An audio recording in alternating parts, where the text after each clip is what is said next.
안녕하세요. 나무아카데미입니다. 저희는 내신 및 모의고사 대비 다양한 국어학습 자료를 제공하고 있는 문제은행 사이트입니다. 오늘은 고1 공통국어 2학기 미래N의 4단원 주제통합적 읽기에 대해서 함께 살펴보도록 하겠습니다.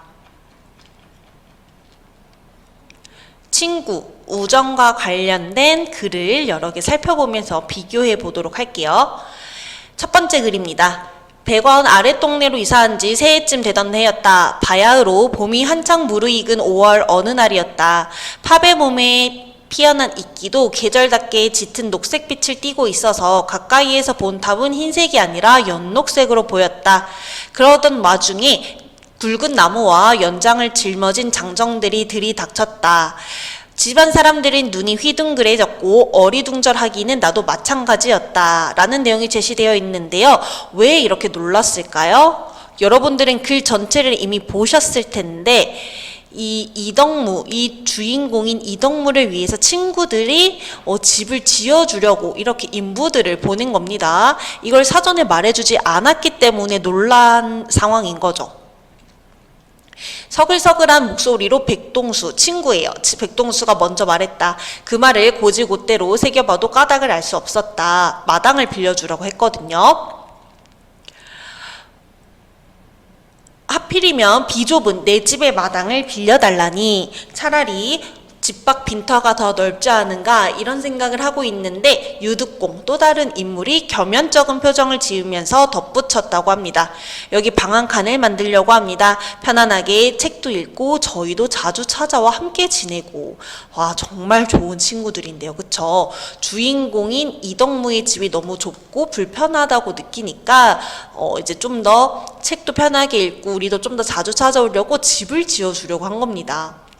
무어라 할 말이 떠오르지 않았다. 어느새 눈앞이 뿌옇게 흐려졌다. 이 말의 의미는 여러분 울컥한 거죠.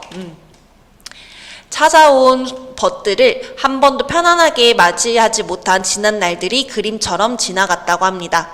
우리 집은 바깥채가 따로 없어 좁은 마루를 사이에 둔 방 2칸이 전부였다. 가난한 형편이었나 보네요. 손님이라도 찾아오면 나와 함께 있던 어린 동생은 형수와 조카들이 있는 방으로 건너가야 했다. 출타한 아버님이 돌아오시면 나는 찾아온 벗들과 함께 슬그머니 바깥으로 나와야만 했다. 집이 엄청 좁고 뭔가 넉넉하지 않은 형편이었나 봐요. 어쩌다 비좁은 방 안에 무릎을 맞대고 앉아있어도 편치 않았다. 행여 손님에게 방해될세라 아내는 목소리를 낮추었지만 아내도 엄청 배려 깊은 모습을 보여주었네요. 아이들을 꾸짖는 소리는 문풍지 사이로 바람과 흘러들어왔다. 추운 겨울날에는 그대로 추웠고요. 겨울 눈이 녹기라도 하면 누런물이 흘러내려서 손님들 옷을 물들이기도 했대요. 자, 보다 못한 벗들이 가진 것을 조금씩 내어 서재를 지어준 것입니다. 이제 보니 그가 아끼던 책들이 마당에 부려놓은 나무가 되어. 자, 이 말은 뭡니까 여러분? 자, 책의 재료인 나무가 되어 집으로 왔다는 비유적 표현. 친구들이 어떠한 돈으로 자신의 집에 방 한 칸을 만들어주는 것인지 그 달이 다 가지 않아 내 집 마당에는 새로운 집 한 채가 자리를 잡았다. 방 하나가 전부인 건물이지만 새로 올린 지붕의 풀냄새가 향긋하고 종이로 바른 흙벽이 벗들의 마음처럼 은은하고 정겨웠다. 마침내 서재가 완성된 날 벗들이 내 집에 모여들었다. 아내는 모처럼 조촐한 술상을 차려내었다. 집을 짓는 틈틈이 밤을 새워 바늘을 놀려가며 애써 마련해둔 것이리라. 아내도 술상을 차려주기 위해서 나름대로 노력을 많이 한 거죠. 여기에 벗들이 저마다 들고 온 꾸러미를 펼쳐놓으니 장치상이 따로 없었다. 여전히 무릎을 맞대고 앉아야 할 만큼 좁은 방이었지만 물론 이 방이 넓진 않아요. 물리적으로 좁은 방이에요. 그렇지만 친구들이 나를 위해서 자신을 아끼는 것을 내어주면서까지 나를 위한 공간을 마련해줬다는 점에서 내 마음은 지금 넉넉한 상태인 거죠. 그래서 온 세상을 차지한 것처럼 넓게만 했대요. 감동받을 만하죠. 그쵸 여러분? 두 번째 지문입니다. 독일의 철학자 니체는 동정이 아니라 우정이라고 외쳤습니다. 니체의 말을 인용하면서 글을 시작하고 있네요. 니체는요, 동정을 비판하고 우정을 찬양했다고 하는데요. 니체는 우정을 나누는 사이를 서로 완전한 존재가 될 수 있도록 독려하고 돕는 관계로 보았다고 합니다. 우정에는 상대에 관한 존경과 존중이 전제되어 있다고 하는데요. 상대의 능력과 성실함을 신뢰하고 그런 상대를 존경하는 것이 우정이라고 하네요. 니체가 상대를 대할 때 동정이 아니라 우정을 바탕으로 해야 한다고 주장한 이유가 바로 여기에 있다고 합니다. 동정에는 우정과 다르게 상대에 관한 믿음과 존중이 들어있지 않기 때문입니다. 친구가 뭔가 큰 실패로 빠져 있었을 때 무조건적으로 동정하는 것이 아니라 다시 친구가 일어설 수 있도록 독려해야 한다는 의미인 거죠. 그대에게 고통받는 친구가 있다면 그의 고민에 휴식처가 되도록 하라. 그러나 딱딱한 야전 침대가 되도록 하라. 라고 말을 하고 있습니다. 여러분, 딱딱한 야전 침대의 의미를 묻는 문제가 출제될 수가 있겠습니다. 자, 딱딱한 야전 침대는 오래 누워있기가 힘들어요. 허리가 아파서요. 일시적인 휴식만 취하는 거죠. 자, 친구의 잠재력을 믿고 계속 쉬게 만드는 게 아니라 다시 일어설 수 있도록 옆에서 독려해야 된다라는 겁니다. 그렇기 때문에 병상용 침대가 아닌, 푹 쉴 수 있는 병상용 침대가 아닌 잠깐 누웠다가 일어나게 만드는 야전 침대가 되어야 한다라는 의미입니다. 니체는 우정의 가장 근본적인 특성 중 하나를 동락이었다고 보았는데요. 타인의 고통을 함께 느끼는 것은 그리 어렵지 않아요. 그런데 남의 기쁨을 함께 느끼는 것은 꽤 어렵거든요.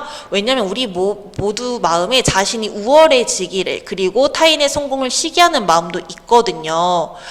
우리가 은연중에 불행한 처지에 있는 사람들을 보면서 만족감을 느끼기도 하고 우리가 동정을 느끼는 그런 사람들이 나의 자존심을 상하게 하진 않기 때문에 그런 사람들보다는 성공한 사람들, 기쁨을 느끼는 사람에게 질투와 시기심을 느끼게 된다는 거죠. 그래서 참된 친구는 상대를 믿고 존중하며 상대가 행복감을 느끼고 더 훌륭한 인간으로 성장하던 것을 함께 기뻐해주는 존재, 동락할 수 있는 존재라고 말을 하고 있습니다. 세 번째 질문입니다.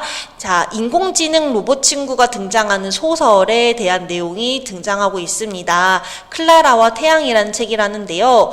우리가 인공지능 로봇이 있는 미래를 그릴 때 왜 인공지능 로봇을 친구로 삼는 것을 상상하는 것일까요? 라는 질문을 던지고 있네요.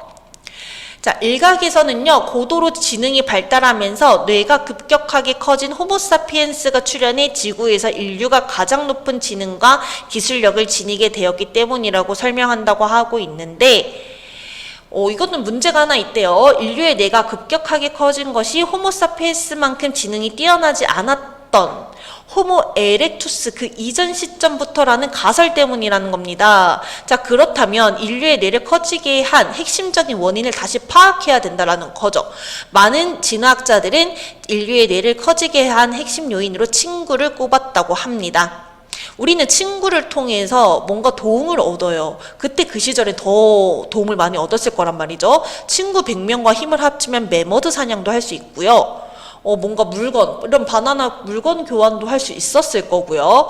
이렇게 더 많은 친구를 확보하기 위해서는 내가 이거 바나나를 줬었는데와 같은 정보를 기억해야 하고, 이 정보를 기억하는 과정에서 뇌가 점점 커질 수밖에 없었다는 것이 최근의 가설이라고 합니다.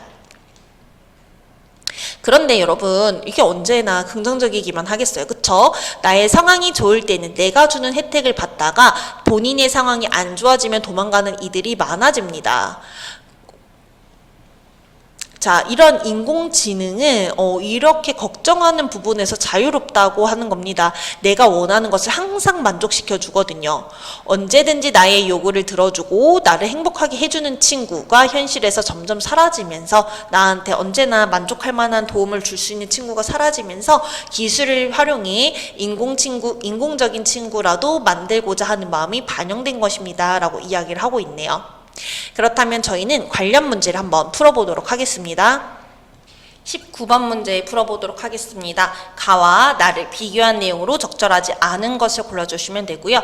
가는요, 니체 지문, 여기다 적어드릴게요. 나는 인공지능 지문입니다.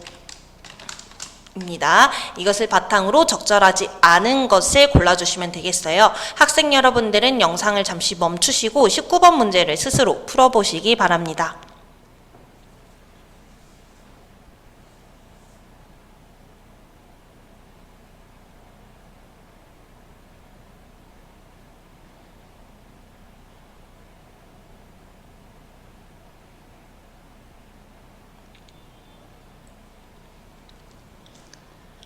네, 문제를 잘 풀어보셨나요? 적절하지 않은 것은 5번이죠. 가는 동정의 가치에 대해 부정적인 인식을 드러내고, 네, 니체 얘기를 하면서, 뭐 그런 얘기를 하고 있었긴 한데요. 자, 이 인공지능 게시글이 인공친구의 효용성을 강조하면서 긍정적인 인식을 드러내기보다는 이런 부분들, 나를 행복하게 해주는 친구는 몇 명인가요? 인공친구를 진정한 친구로 떠올릴지도 모릅니다 라고 하면서 뭔가 고민의 의제를 던져주는, 고민의 여지를 남겨주는 관점을 취하고 있어요. 뭔가 긍정적인 인식이 드러났다고 보기까지는 조금 어렵습니다. 해당 단원에 대한 강의는 여기서 마무리하도록 하겠습니다. 오늘도 영상 시청해 주셔서 감사합니다.